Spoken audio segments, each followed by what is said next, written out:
Ukrainian troops are in the process of creating a cauldron with a size of 700 square kilometers, where up to 700 or even more Russian soldiers could be cut off really soon. We'll talk about this as well as about other developments in the current Kursk offensive by the Ukrainian forces in this situational picture.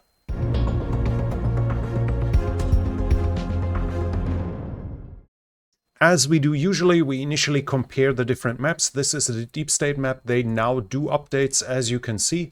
They are showing this deep blue under solid Ukrainian control and basically the other regions with certain Ukrainian influence. This is Petrenko's map, the Ukrainian mill blogger who is, for instance, in this direction, significantly more optimistic than the deep state map. And we have here Riba, the Russian mill blogger, here also interesting because we can see how both sides are operating, even by the information that Riba is providing us, Russian mill bloggers. We see the Russians are attacking head-on at various points, whereas the Ukrainians are in the process of bypassing at various along various routes.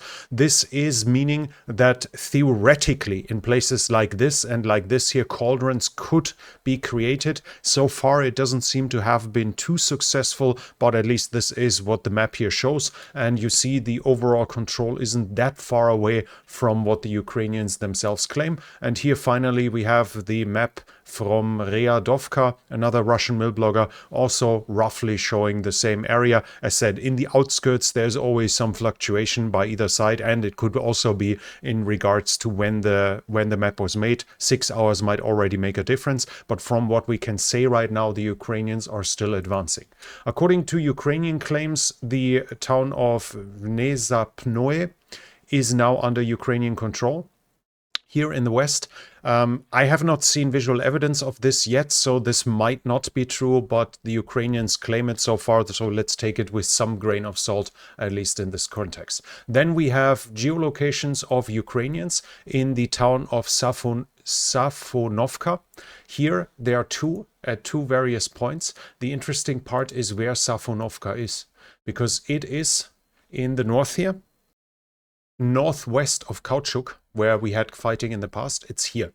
So the Ukrainians are operating here, and from what I've seen, I can't 100% confirm this, but from what I've seen was that the Ukrainians were actually coming from the northwest. So they were coming this way while they were attacked. In this instance, they were defeated.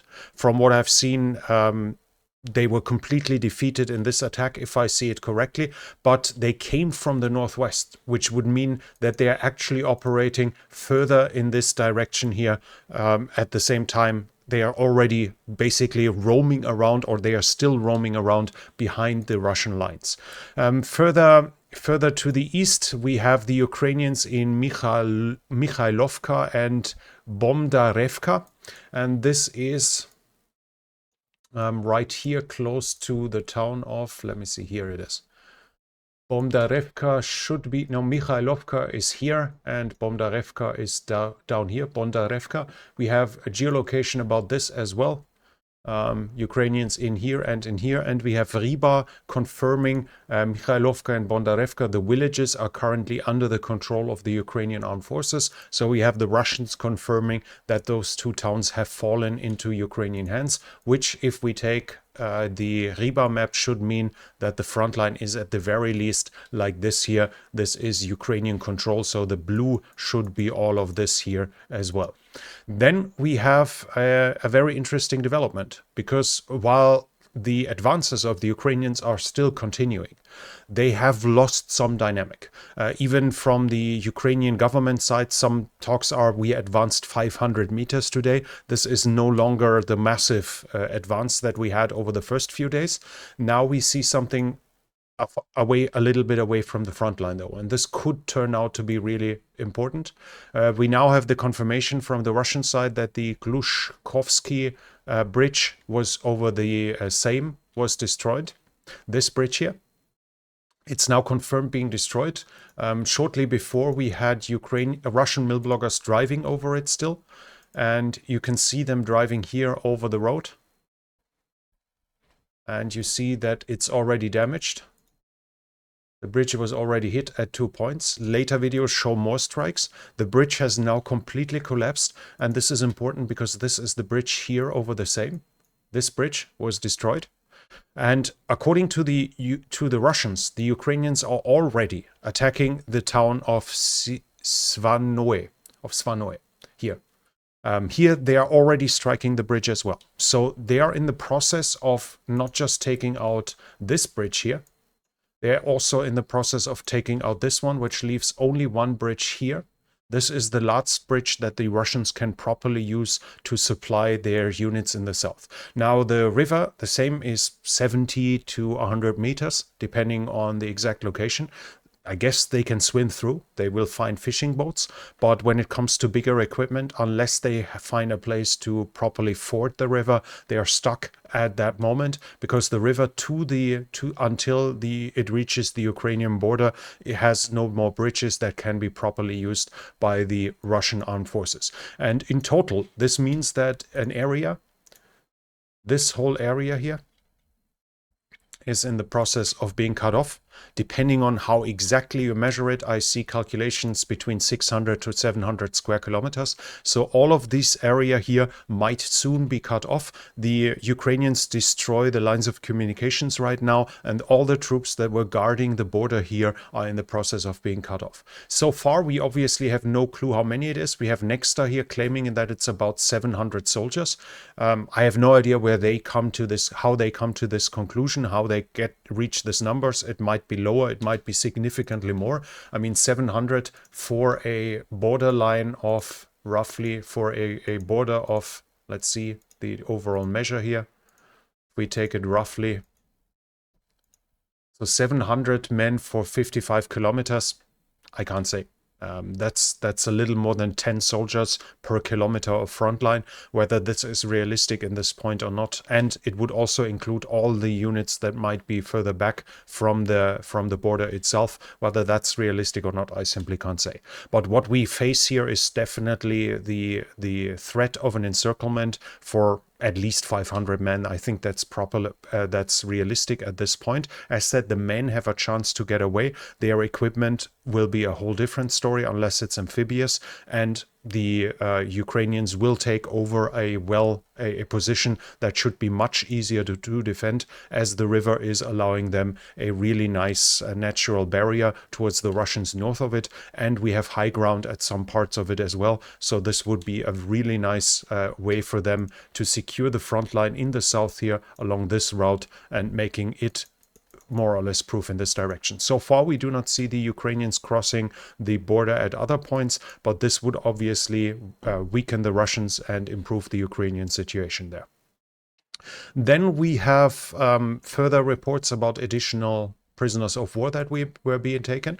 We have the videos here. Supposedly 102 men were captured here. We have another one here of a huge number of prisoners taken. I can't 100%, I'm not sure if it's not the same one. It might very well be that those are the same soldiers. I don't want to make the impression that they captured 100 people each time. It's quite possible, even though I do not see the direct connection. The interesting part is, though, that on British television, a expert was claiming that the conscripts were trying to run away and were fired upon by the Chechens, and thus they retreated and gave themselves up. I'm also not 100% sure if it is about this, because this case here is the claim that they hid in a bunker for a week and hoped apparently that the other Russian forces would help them out again, and then they were forced to capitulation here. And whether the story with the conscripts that rather gave them up than retreat because Chechens were firing upon them,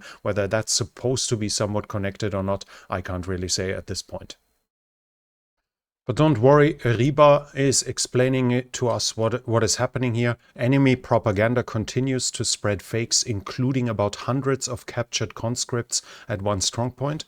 That should be this event here. In reality, the Ukrainian armed forces dragged prisoners from different places who had already been captured on camera in previous days to one place. So Riba is claiming that basically there aren't barely any prisoners of war. They are just being shipped around for photo ops. Now, you can believe this or not. I can't really say. To me this is ridiculous coping, but I have no proof of this either. I already said it in the past, we can't really be sure about the numbers until the exchange is being done, or until the International Red Cross, the International Committee of the Red Cross, had been granted access to the prisoners of war. They will know the actual numbers, but until then it's at least a possibility that there is actually an exaggeration of the prisoners of war, that several videos from different angles in different stages of the capitulation and the treatment of the prisoners are being republished and making the impression of actually being more prisoners. That while that is possible, this sounds a little bit too much like coping to me. The Russians are sending, according to reports, additional forces, but this time they're sending conscripts. There are reports from several oblasts that the Russians are sending conscripts to the Kursk region. Now, the law allows them to be used in combat after 4 months of training. And from what I understand, the law only, or it's a presidential decree, I think, only bans them from usage outside of Russia. This was one of the misconceptions when Russia annexed the southern freshly annexed 4 additional oblasts in southern Ukraine, that they could use conscripts in the fighting there.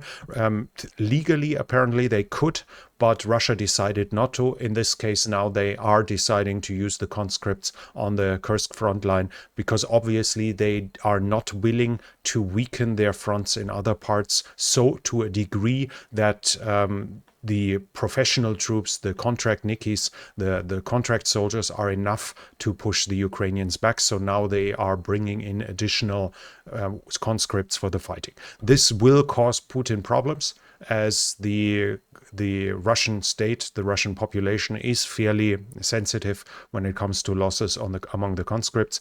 This is one of the reasons the Russian government got under pressure, both while it was still the Soviet Union, from the usage of conscripts in Afghanistan, as well as in Chechnya, where conscripts had suffered heavy losses as well. Now it seems like Russia is being forced to use conscripts to avoid weakening the front lines in other areas as well. Then we have examples here what Russia is doing to reinforce the state as well, the front line as well. They are hiring workers to build fortifications. Now the payment is interesting because it reaches up to $4,000. I think it says it here, 371,000 rubles. That's more or less what the soldiers are getting paid.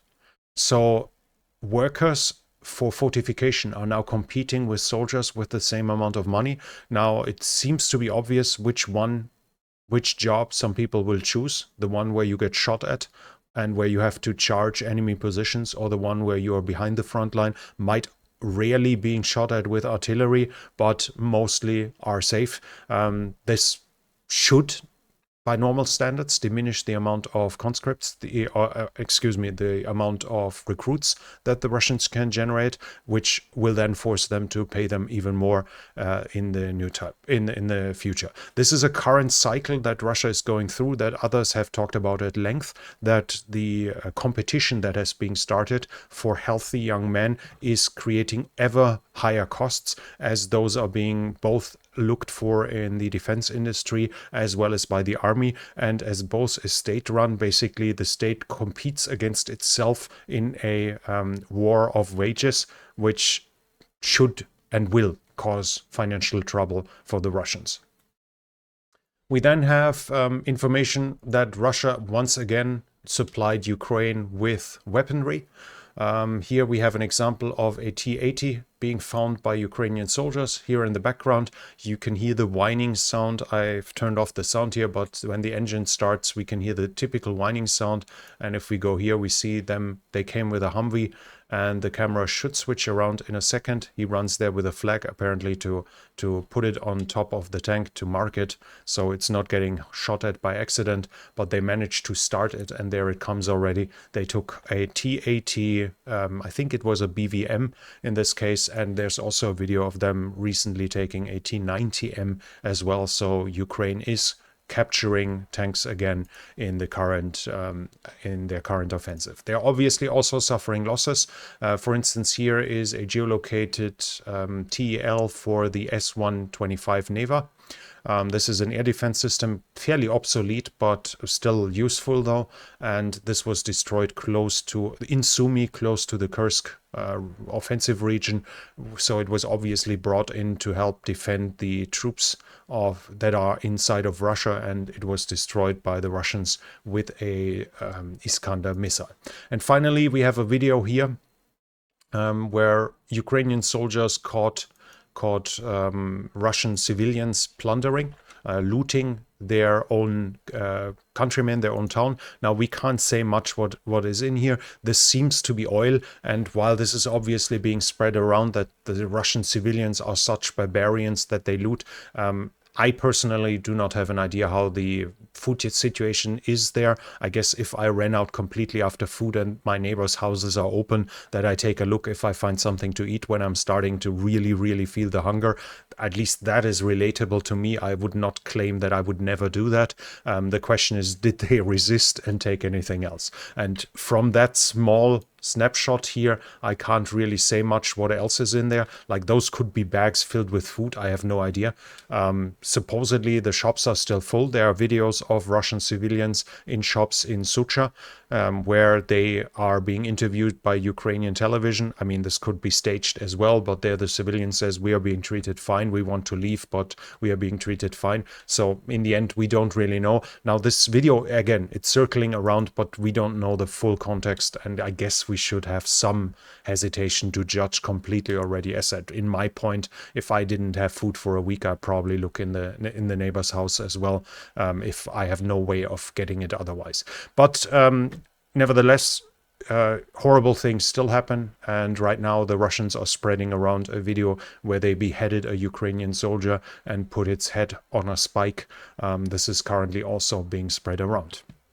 Now, while the topic, especially the end of it, was pretty dire and pretty gruesome, I hope you still enjoyed the situational picture about the current Kursk offensive. If you do so, please give it a thumbs up. It helps with the algorithm. Leave a comment what you think about the current situation. And if you're new here, I would like to invite you to subscribe to the channel and hit the bell icon so you don't miss future videos. Tomorrow is going to come the situation report about the war in Ukraine, where we talk about the other front lines as well, troop generation, things like that as well. That we'll look tomorrow at the overall context of the war, and you might not want to miss that. So subscribe to the channel and hit the bell icon so you don't miss it.